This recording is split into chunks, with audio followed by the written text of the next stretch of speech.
Hello and welcome to Maritime Radar.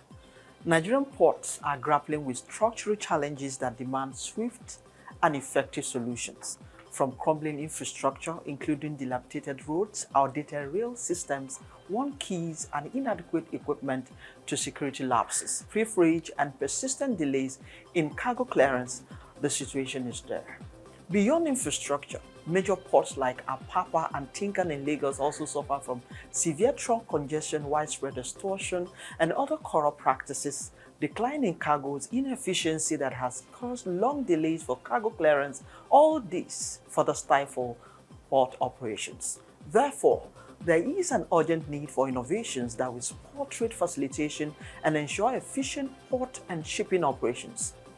Assessing the corruption and structural issues hampering impact of the Nigerian freight forwarders to be at par with international standards are some of the issues that will be on the front burner on today's show. I am Norma Obiaswala.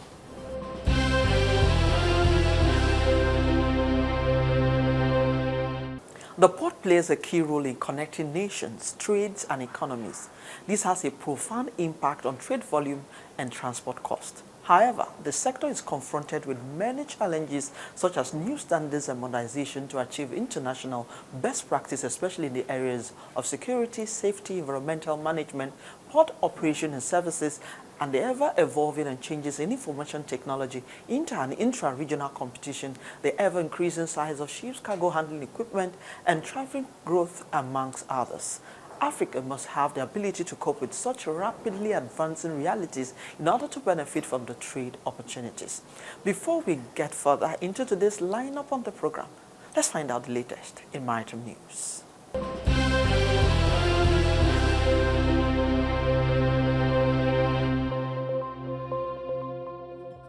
The Secretary General of the International Maritime Organization, Arsenio Dominguez, has commended Nigeria for its strides in maritime security, noting over 3 years without piracy incidents and the success of the Deep Blue project, described as a model for regional cooperation in the Gulf of Guinea.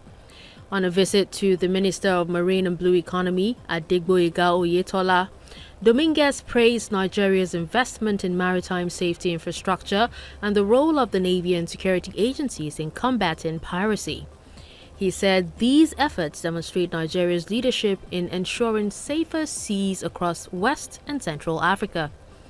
The IMO chief highlighted upcoming initiatives, including a regional conference in Ghana on the Safe Seas project and new maritime governance programs with the European Union.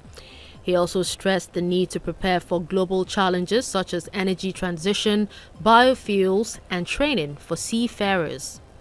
Dominguez lauded Nigeria's blue economy policy and the training facilities at the Maritime Academy of Nigeria, Oron, encouraging stronger collaboration to guide young Nigerians into maritime careers. Minister Oyetola reaffirmed Nigeria's commitment to consolidating recent gains, while stakeholders showcased investments in ports, training, and the blue economy. Dominguez assured that the IMO remains committed to supporting Nigeria through technical assistance, training, and partnerships, calling the country a model of excellence for Africa and beyond. The captain of an oil tanker linked to Russia's so-called shadow fleet has been charged by French authorities.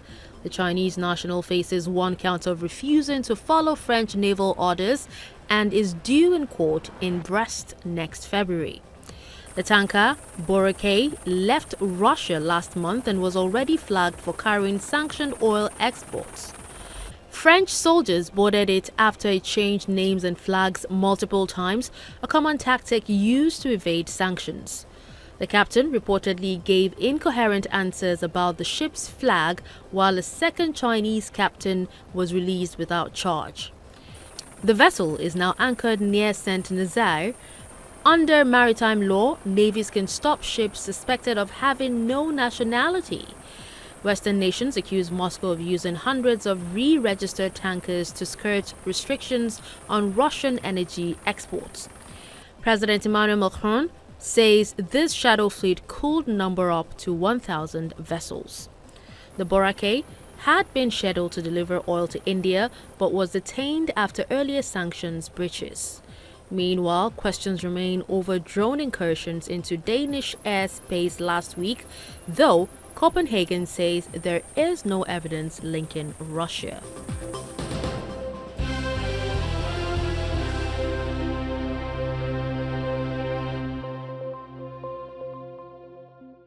Welcome back. If you are just joining us, this is Maritime Radar. Trade agreements hold immense potential. They also present challenges for Nigerian freight forwarders, which includes complying with varying rules of origin, documentation requirements, and product standards across trade blocs. This can become so complex and time-consuming. Freight forwarders must also stay informed and up-to-date on the ever-changing trade regulations within these agreements to provide efficient logistics solutions to their clients. Moreover, trade agreements can influence cargo flows and demand patterns, affecting the choice of transportation routes and logistics strategies. Understanding these shifts and adapting to the changing trade dynamics are vital for freight forwarders to maintain a competitive edge. Our guest, Uche, Managing Director, CEO Knockip Nigerian Limited, is also the National Coordinator, Freight Anti-Corruption Vanguards of Freight Forwarders of Nigeria, an arm of NAGAF, which is also in partnership with ICPC. In this episode, shares on the problem of corruption within the freight forwarding and logistics sector, plus the structural issues hampering trade facilitation in the Nigerian ports. This and many more after this short break. Please don't go away.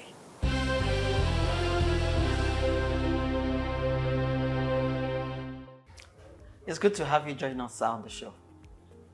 Thank you. Okay, so let's start this conversation looking at the activities of the Freight Anti-Corruption Vanguards, which I understand you are the national coordinator. So talk us through why this Anti-Corruption Vanguard was started. How serious is the problem of corruption within the freight forwarding and logistics sector in Nigeria? Talk to us. Yes, the origin, or can I say what led to the formation of the Freight Anti-Corruption Vanguards was the ills we perceived in the industry on the way things were done at the ports. So we decided at least to show the officials, government officials, and even the freight forwarding family that there is need for everyone to fall in line with the government policy of eradicating corruption at the ports. So it worked well. It was in 2005, around November precisely. Then the anti-corruption office gave us a contact person that was coordinating it. Then before that, we had the Act 2, Anti-Corruption and Transparency Units. But this other one was reduced to the level of the independent freight forwarders, so as to enable them understand where their right starts and where it ends. So it really helped us to check the SSCs of the officials at the ports, even outside the ports, because freight forwarding business covers the entire national ecosystem. So how a number of issues or will you say challenges seem to be affecting the Nigerian freight forwarding sector. How do we begin to address these structural failures hampering trade facilitation at the Nigerian ports? Yes. There are foundational issues. How do we begin to, what are they and how do we begin to address them? The freight forwarding, tenants, what brought about freight forwarding issue even in Nigeria here, NAGAF has been the one promoting freight forwarding trade facilitation. In 2000, when we were carrying out that advocacy, even the customs didn't understand what we were saying. Because as at that time, they were implementing the SEMA Act of 1958 that does not recognize globalization, trade liberalization. how can they now understand what trade facilitation means? It was later in 2006-7 that the thing came to occur to them that there is need. They begin to understand that, because as at that 2005-2006, I was the chairman of Trade Facilitation Committee, which this anti-corruption was attached to. You understand? We are going around ensuring that all those hindrances, the barriers to trade, smooth, clearance of cargo from the ports, that has to do with, the high-handedness of government officials, not understanding the need for us to key in and then make sure the logistics, performance index of Nigeria is kind of, made to attain some heights.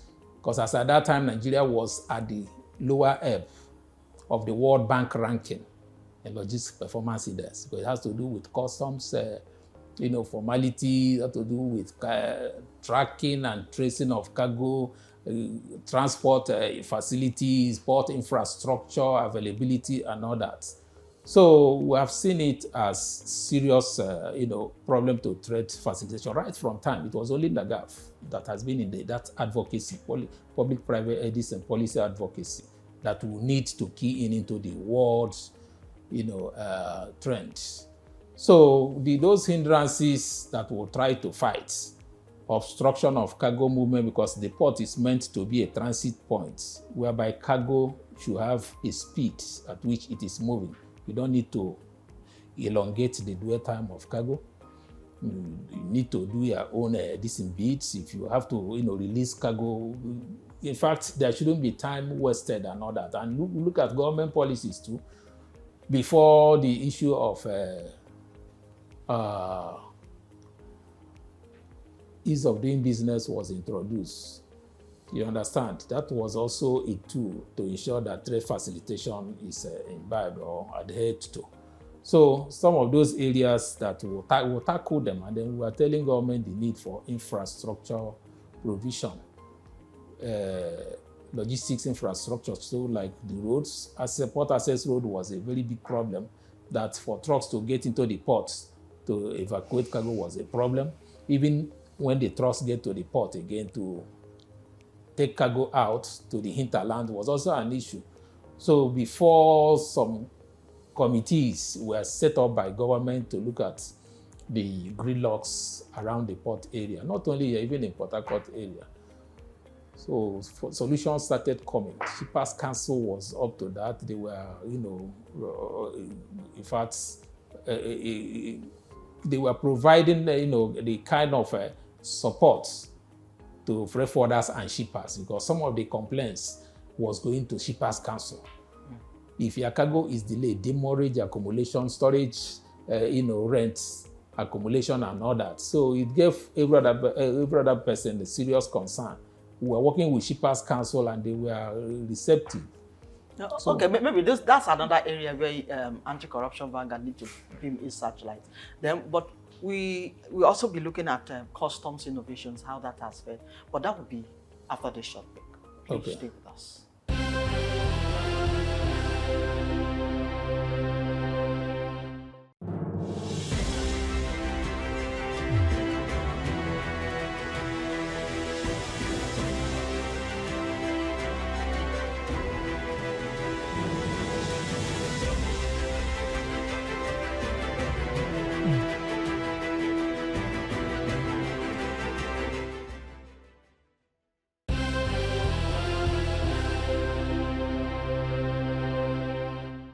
Welcome back. If you're just joining us, this is Maritime Read, and I still have with me Increase Uche. He's the Managing Director, CEO, Knockip Nigerian Limited. He's also the National Coordinator, Freight Anti-Corruption Vanguards of Freight Forwarders in Nigeria. Before we went on that break, I said maybe the trade facilitation is another area you need to beam your searchlight as anti-corruption vanguards. But also, how do you think the customs innovations have been able to enhance trade facilitation at the ports? Yes, I can remember vividly that custom reforms and modernization started sometime in 1999 with the introduction of Ascuda 2.3. So before then, we were, doing a kind of manual payment and all that. But with that introduction, payment started going to the banks. From there, the custom reform, migrated to Ascuda 2.7 in 2006 after the port concession. So I think that was even when the issue of trade facilitation made serious impact. As at that time, cargo in TICT doesn't last even up to 3 days to leave the ports. Seriously? Yes, between 2007 to 2009. So how did we It get was here? only APMT that was having a teething problem as at that time, and they had backlog to, deal with. But in that Ascuda 2.7, it really helped because the risk management profiling was clearly spelled out. That at the capture of your entry, you will know which lane the cargo, was routed to. It's either deep red, you're going for physical examination, light red, then it means you use a mechanical examination, which is the scanners. Then we had the yellow lane for documentary check, then green for, diplomatic cargo, then blue for fast track. So at that time, the whole thing was clearly spelled out. And then as soon as you capture your entry, you know where you are going. If it has to do with scanning, it then means you just go and load and go. So my concern now is, even with the introduction of technology, how do we now get worse? Yes, I'm coming to that now. So now, at that time, we're even happy. There were no more officers at the long room, the CPC, showing you that the automation was working. You understand? So the whole thing went at that till around towards the end of 2009. The system became disrupted again. So the officers at the CPC that were not seeing cargo, seeing documents to treat, now started disrupting the system, making us to go back to the former era. You understand? So as at 2009, 2010, the entire system started collapsing again until they introduced Ascuda plus. It didn't make any impact to 961. 961, the same thing. We didn't even see the difference between the former 2.7 and in fact, the 2.7 was disrupted. They reduced the standard that we were even operating to 962 again, then down to this Odogu where we are today. So that was every other thing was calculated, and then we discovered that if we don't handle the corruption in the system, all those things that have been affecting some of these migrations, the regimes, let us identify them. Yes. Custom is not even aware, but they don't know that the NAGAF team is already working ahead of them in some of these things to make sure that the system becomes, friendly. So in order to facilitate trade, because it's affecting us, it's affecting our clients, it's affecting the economy. Ease of doing business is not working because human element barriers, when government make policies, to enforce it is a problem. Because those who are to enforce the policies are part of the corruption going on in the industry.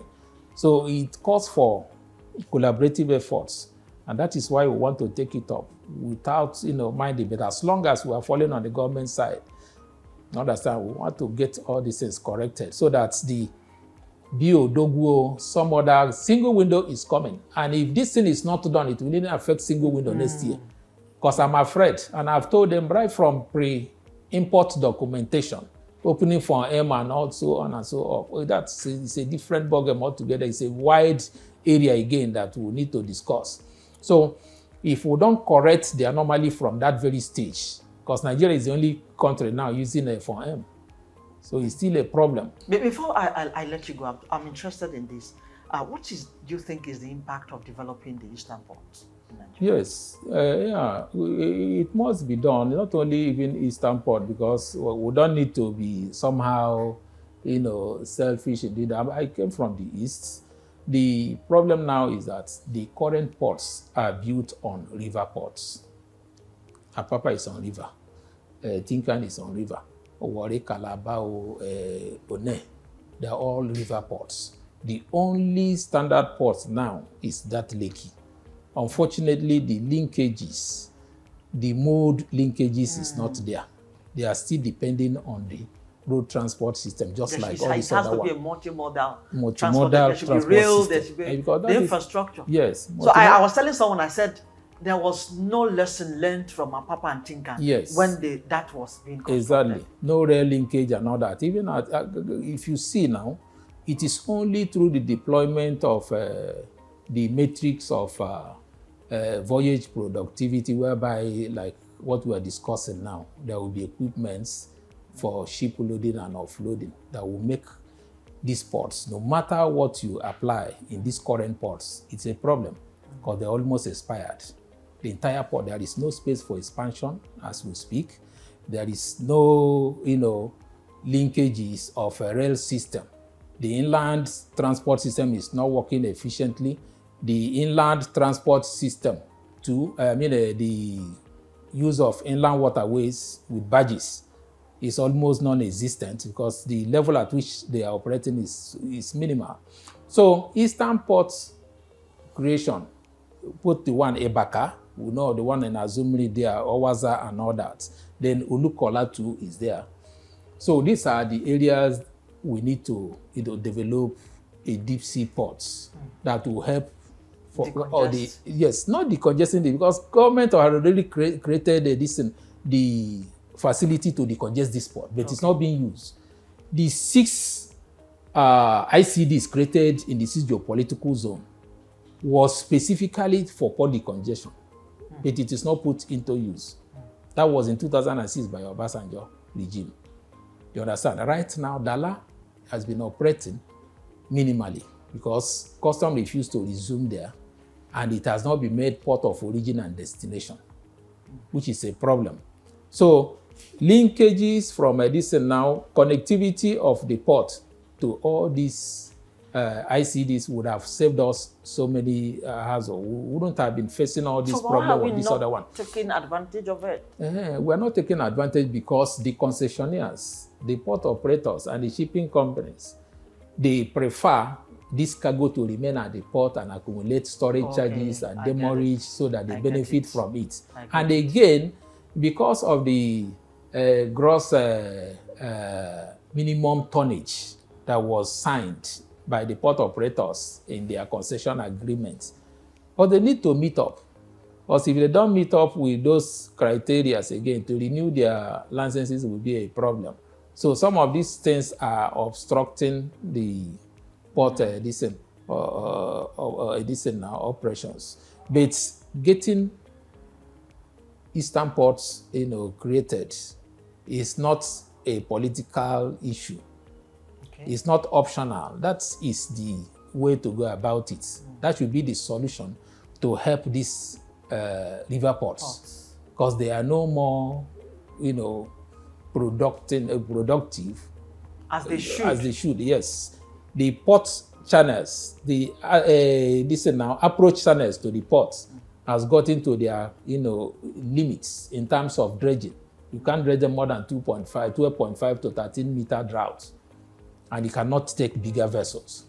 And then the current arrangement now, the current trend in maritime trade is the use of big vessels, and these bigger vessels will bring create a kind of economic upscale that will benefit shippers. So government should, in their own wisdom, kind of develop that willpower to create these seaports. Because here you cannot create anyone. It is not as if you can't do anyone. A local collar is possible because of the clusters of industries. Yeah. They can put one there. But the very ones that will salvage the situation right now. Aba deep sea ports at Azumri there, then Ebaka in Akwa Ibom. At least spread them so as to decongest even Lagos. Because there is no way, there is nothing you will put in these Lagos ports that will change the system. It's just 50-50. You keep telling people, whatever you are investing here it might be even a constructive loss at the end of the day. So the congesting Lagos port is not even the issue because government had already provided this location of bonded terminals within here. It's not the solution because as this cargo lands here, some of them will take them on Transaya to the same area because the bonded terminals are located within a proper vicinity again. And it's not helping matters. Our own committee, the ICPC, want to also unravel what is going on with that racketeering of a movement of cargo from the seaports to bonded terminals. And we will address the issue by the special grace of God. I must thank you very much. Time is not always our friend. We are talking critical national issues like this. The Eastern Port is the way forward. What we salvage the Lagos port from congestion is being increased. Uche, he is the managing director. Nokip Nigerian Limited, he's also the national coordinator, Freight Anti-Corruption Vanguards of Freight Forwarders of Nigeria. I must thank you for your time. Thank you for your talk. It's been an educative conversation. Thank you for the solutions you provide. I hope the government will look into it and know and be able to tap into these solutions and be able to drive the Ministry of Marine and Blue Economy forward. Exactly. Thank you once again. Thank you very much.